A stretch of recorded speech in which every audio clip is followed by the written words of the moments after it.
En este capítulo hablaremos sobre la teoría de las relaciones humanas. La teoría de las relaciones humanas es una teoría desarrollada por Elton Mayo, que indica que la parte humana es la más importante en una organización. Surgió en la década de 1920 y se desarrolló como un movimiento de reacción a las teorías clásicas de la administración de Taylor y Fayol. Es decir, surgió de la necesidad de humanizar y democratizar la administración liberándola de los métodos rigurosos, científicos y precisos, a los cuales los trabajadores debían someterse forzosamente. Posiblemente este movimiento de reacción a las teorías clásicas no se hubiera producido si llega a ser por dos causas. La primera de ellas fue el desarrollo de las llamadas ciencias humanas, en especial la psicología y la sociología, así como su creciente influencia intelectual y sus primeros intentos de aplicación a la organización industrial. Las ciencias humanas vinieron a demostrar, de manera gradual en el tiempo, lo inadecuado de los principios de la teoría clásica. La segunda causa fue el experimento de Hawthorne Turner. Claramente, esta fue la que más influyó en la teoría de las relaciones humanas. Este experimento realizado en 1927 en una fábrica de la Western Electronic Company, situada en Chicago, en el barrio de Hawthorne Turner, tenía como objetivo determinar la relación existente entre la intensidad de las iluminaciones y la eficiencia de los obreros en la producción. Fue encargado por el Consejo Nacional de Investigación y coordinado por Elton Mayo. La Western Electronic era una empresa de fabricación de equipos y componentes telefónicos que desarrollaba en la época una política de recursos humanos dirigida hacia el bienestar de los obreros, en la que se pagaba salarios satisfactorios y se brindaban buenas condiciones de trabajo.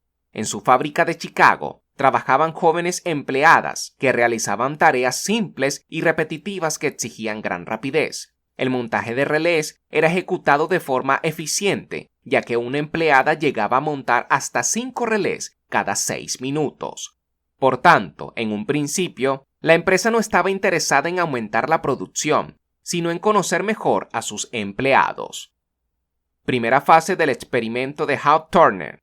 Durante la primera fase se seleccionaron dos grupos de obreras que trabajaban la misma operación en condiciones idénticas, salvo que el primer grupo de observación trabajó bajo intensidad variable de luz y el segundo grupo de control trabajó bajo intensidad constante. De esta forma se pretendía averiguar qué efecto producía la iluminación en el rendimiento de los obreros. Al finalizar el estudio se descubrió que la intensidad de la producción aumentaba si las obreras pensaban que había más iluminación y por el contrario disminuía cuando pensaban que había menos iluminación. Sin embargo, se demostró que no existía una relación directa entre la iluminación y la productividad, ya que durante un cierto tiempo la intensidad de la luz se quedó constante, haciendo creer a las obreras que era variable.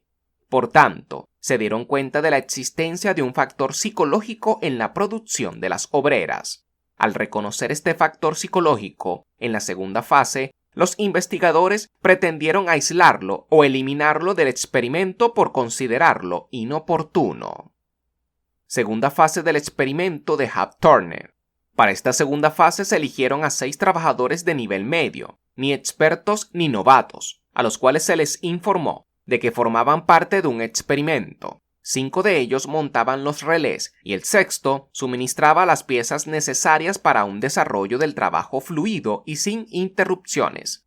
Estos obreros trabajaron en unas salas separados del resto del departamento. En dicha sala contaban con un observador que tenía como objetivo asegurar el espíritu de colaboración de los participantes.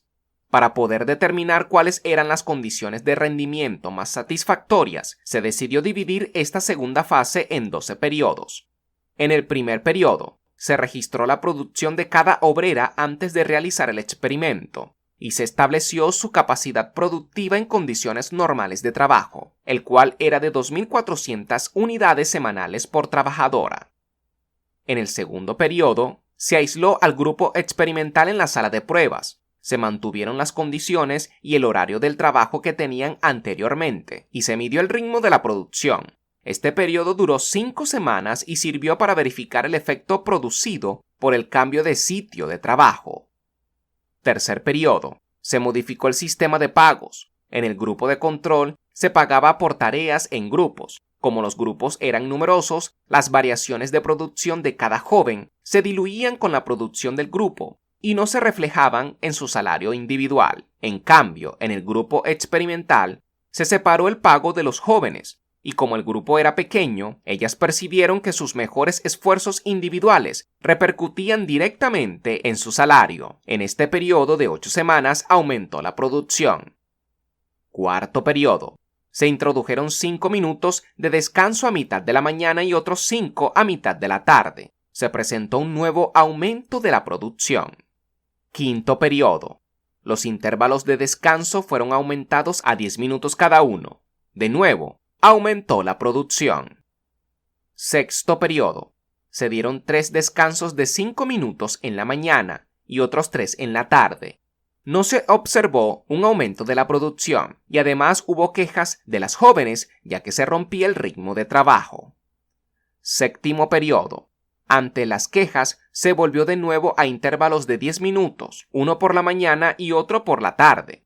Sin embargo, durante uno de ellos se servía una bebida fría a las operarias. De nuevo, la producción aumentó. Octavo periodo.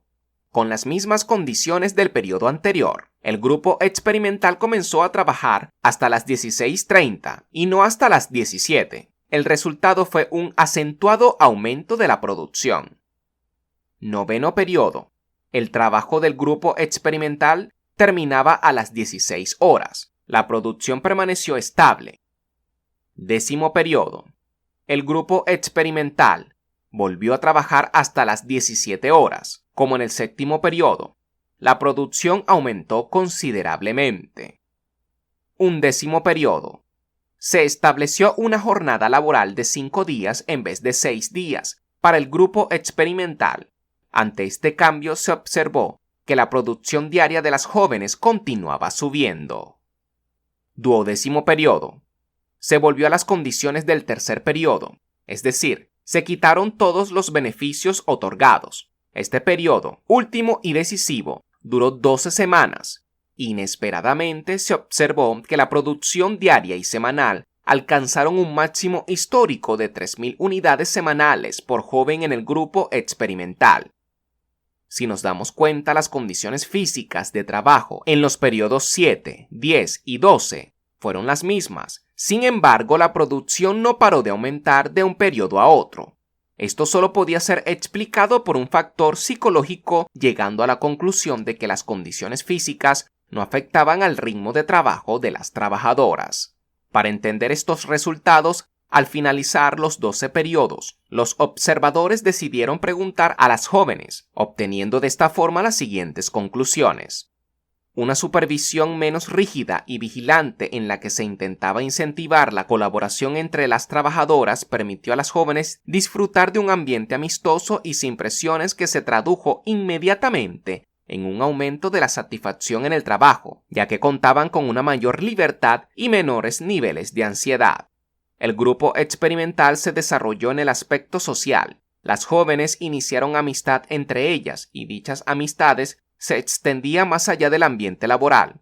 Se preocupaban unas por las otras, acelerando su producción cuando alguna compañera se mostraba cansada.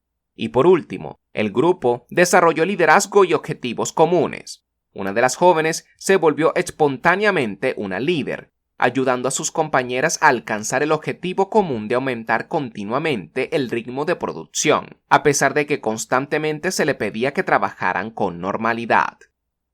Tercera fase del experimento de Hawthorne. Al poco tiempo, los investigadores, a raíz de sus conclusiones y preocupados por la diferencia de actitudes entre las jóvenes del grupo experimental y las del grupo de control, fueron apartándose del interés inicial de buscar mejores condiciones físicas de trabajo y se dedicaron definitivamente a estudiar las relaciones humanas en la organización. De este modo, en septiembre de 1928, se inició un programa de entrevistas con los empleados para conocer mejor sus aptitudes y sentimientos, escuchar sus opiniones en cuanto a su trabajo e igualmente recibir sugerencias que pudiesen ser incorporadas en la organización. El programa fue muy bien acogido entre obreros y supervisores, y los resultados fueron muy alentadores, ya que reveló la existencia de una organización informal de los obreros, conformada para protegerse de cualquier amenaza de la administración contra su bienestar. Algunas manifestaciones de esa organización informal son: producción controlada por estándares establecidos por los propios obreros y que no eran sobrepasados por ninguno de ellos; prácticas no formalizadas de penalización que el grupo aplicaba a los obreros que excedían tanto para bien como para mal aquellos estándares, por considerarlos saboteadores; expresiones que dejaban ver la insatisfacción con respecto a los resultados del sistema de pagos de incentivos por producción; liderazgo informal de ciertos obreros que mantenían unidos los grupos y aseguraban el respeto a las reglas de conducta.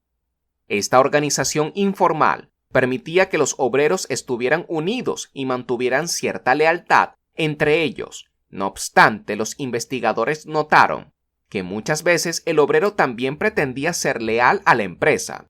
Esa lealtad dividida entre el grupo y la empresa podría ser motivo de conflicto, tensión, inquietud y probablemente insatisfacción. Para estudiar ese fenómeno, los investigadores desarrollaron una cuarta y última fase del experimento. Para esta última fase se escogió un grupo experimental compuesto por 9 operadores, 9 soldadores y 2 inspectores, el cual pasó a trabajar en una sala especial cuyas condiciones eran idénticas a las del departamento. En la sala había un observador y fuera de esta, una persona entrevistaba esporádicamente a aquellos obreros. La finalidad de esta cuarta fase era analizar la organización informal de los obreros. Duró de noviembre de 1931 a mayo de 1932. El sistema de pagos se fundaba en la producción del grupo, de forma que los salarios solo podían ser elevados si aumentaba la producción total. Una vez familiarizados con el grupo experimental, el observador pudo constatar que los obreros de la sala utilizaban numerosas argucias. Por ejemplo, cuando alcanzaban lo que ellos creían que era su producción normal, reducían su ritmo de trabajo o manipulaban el informe de producción, de manera que el exceso de producción de un día podía acreditarse a otro día en que hubiese un déficit. Además, se comprobó que esos trabajadores presentaban cierta uniformidad de sentimientos y solidaridad grupal, ya que los individuos recibían castigos o recompensas sociales para que se ajustaran a los estándares del grupo. Esta cuarta fase permitió el estudio de las relaciones entre la organización informal de los empleados y la organización formal de la fábrica. Acababa esta cuarta fase, el experimento de Hawthorne fue suspendido por razones externas. Sin embargo, la influencia de sus resultados en la teoría administrativa fue fundamental, ya que a raíz del experimento se enunciaron los principios básicos de la Escuela de las Relaciones Humanas. Entre ellos pueden mencionarse los siguientes. El nivel de producción depende de la integración social. Se constató que el nivel de producción no está determinado por la capacidad física o fisiológica del trabajador, como así afirmaba la teoría clásica, sino que está determinado por las normas sociales y las expectativas que lo rodean, es decir, es la capacidad social del trabajador la que establece su nivel de competencia y de eficiencia, y no su capacidad de ejecutar correctamente movimientos eficientes en un tiempo previamente establecido. Por tanto, si el trabajador reúne excelentes condiciones físicas y fisiológicas para el trabajo, pero no está integrado socialmente, esto se refleja en una pérdida de su eficiencia. El comportamiento del individuo se apoya por completo en el grupo. Durante el experimento de Hawthorne, se comprobó que los obreros que producían muy por encima o muy por debajo de la norma socialmente determinada, perdían el efecto y el respeto de los compañeros.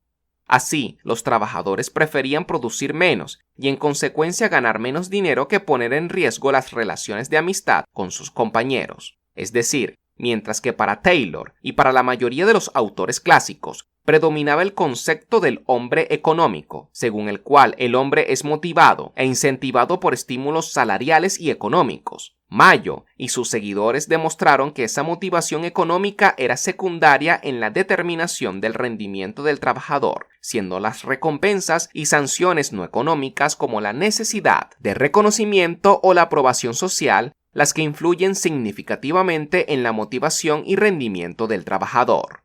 Este poder tan grande del grupo hace que la administración no pueda tratar a los trabajadores individualmente, como si fueran átomos aislados, como hacía la teoría clásica de la administración, sino que debe tratarlos como miembros de grupo de trabajo, sujetos a las influencias sociales de estos grupos. Los grupos informales. Mientras que los autores clásicos se preocuparon exclusivamente por los aspectos formales de la organización, tales como la autoridad, la especialización o la departamentalización, la Escuela de Relaciones Humanas se concentra casi por completo en los aspectos informales de la organización, como son los grupos informales, el comportamiento social de los empleados o sus creencias. De esta forma, la empresa pasó a ser vista como una organización social compuesta de diversos grupos sociales informales, cuya estructura no siempre coincide con la organización formal, es decir, con los propósitos y la estructura definidos por la empresa. Estos grupos informales son los que realmente constituyen la organización humana de la empresa, la cual muchas veces está en contraposición a la organización formal, establecida por la dirección. Por ello, para que una empresa tenga éxito debe conseguir que la estructura y objetivos de la organización informal sea la más parecida posible a la estructura y objetivos de la organización formal de la empresa. Las relaciones humanas. En la organización, los individuos participan en grupos sociales y se mantienen en constante interacción social. Cada individuo influye en el comportamiento y las actitudes de las personas con quienes mantienen contacto y a la vez recibe mucha influencia de sus semejantes. En dicho comportamiento influyen también el ambiente y las diversas normas informales existentes en los distintos grupos. Por tanto, la comprensión de las relaciones humanas por parte del administrador facilitará la creación de una atmósfera donde cada individuo será estimulado a expresarse libremente, obteniendo así mejores resultados. La importancia del contenido del cargo. La Escuela de las Relaciones Humanas verificó que la especialización externa, defendida por la teoría clásica, garantiza más eficiencia en la organización. Los trabajos simples y repetitivos tienden a volverse monótonos, lo cual afecta de manera negativa sobre el trabajador, reduciendo de esta forma su eficiencia y satisfacción laboral. Supervisión. Uno de los hallazgos más contradictorios en ese momento fue el referido al estilo de supervisión que parecía incidir en el aumento de la producción. La teoría de las relaciones humanas demostró la necesidad de contar con supervisores que supieran comunicarse de manera respetuosa y cordial con los empleados. Al fin y al cabo, los trabajadores eran personas y como tales debían ser tratadas con respeto. Esto permitió una mejor comunicación en la organización, que es clave para aumentar la productividad y la eficiencia de los trabajadores. Referentes de la Escuela de las Relaciones Humanas. Número 1. Elton Mayo. Nació en el año de 1880 y murió en el año de 1949. Es el precursor de la teoría de las relaciones humanas. Gracias a sus estudios de Hub Turner, demostró que el aspecto psicológico es muy importante en las tareas administrativas, verificó la importancia de la comunicación y por último demostró la importancia que tienen los grupos informales dentro de la empresa. Número 2. Kurt Lewin. Nació en el año de 1890 y murió en el año de 1947. Lewin considera que en el campo de trabajo del individuo abarca también el aspecto psicológico y que éste afecta a la productividad de la organización. Sus aportaciones principales a la teoría de las relaciones humanas fueron sus investigaciones sobre la motivación y la frustración de los trabajadores. En ellas se estudiaba la forma en que ésta afecta a las empresas y al logro de sus objetivos. Número 3. Mary Parker Follett. Nació en el año de 1868 y murió en el año de 1933. Conocida como la madre de la gestión moderna, realizó importantes aportes en los aspectos de coordinación, administración y mando. Follett sustituyó la concepción que se manejaba en su época sobre autoridad y poder. Bajo esta premisa, propone que se desarrolle el poder con en sustitución del poder sobre y la coactuación en sustitución de la coacción, es decir, los jefes deben ser participativos y democráticos y para ello deben escuchar a su equipo, dialogar y negociar con ellos. Una vez vistos sus principios y sus referentes, toca hablar sobre los principales aportes de la Escuela de las Relaciones Humanas a la gestión administrativa. Número 1. Demostró que no son los factores materiales, sino los psicológicos y sociales los que contribuyen más en el crecimiento de la productividad del trabajo. Número 2. Recalcó la importancia del estilo del gerente y con ello revolucionaron la formación de los administradores. Número 3. La atención se fue centrando cada vez más en enseñar las destrezas administrativas, en oposición a las habilidades técnicas. Número 4. Las personas son motivadas, principalmente por la necesidad de reconocimiento y de participación en las actividades que realizan los grupos sociales en los cuales viven. Número 5. Los grupos de personas son las que constituyen básicamente la organización de la empresa. A veces estos grupos se contraponen a la organización que establecen los niveles directivos o de mayor jerarquía dentro de la empresa. Número 6. Si un trabajador repite siempre la misma actividad, este se vuelve ineficiente, perjudicando a la empresa. Es por eso que es necesaria una cierta rotación de las actividades para aumentar la productividad de los trabajadores. Número 7. Es necesario para el éxito de la organización tomar en cuenta las emociones de los trabajadores, ya que una persona con problemas no tendrá el mismo rendimiento que tiene cuando no tiene problemas. Para finalizar este video, veamos brevemente las principales críticas que ha recibido la Escuela de las Relaciones Humanas.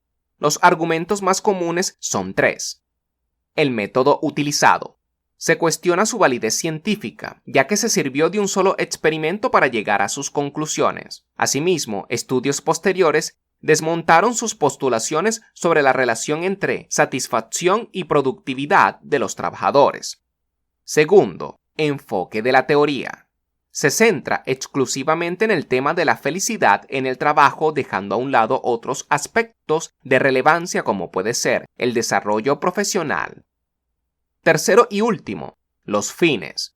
Los autores Landsberger y Breitmar acusaron a la Escuela de las Relaciones Humanas de ser simplemente un modo de aumentar la productividad de los trabajadores sin un verdadero interés por mejorar las relaciones entre ellos. Con todo esto me despido por hoy. Si te he ayudado y quieres seguir aprendiendo, te dejo 2 videos para que cliques en ellos basados en las recomendaciones de YouTube. Por otro lado, te agradecería que te suscribieras a mi canal si te he servido de utilidad, clicando en mi logo en la parte izquierda del video. Como siempre, cualquier duda o sugerencia, por favor, déjalas en los comentarios para que pueda responderlas. Nos vemos en el próximo video.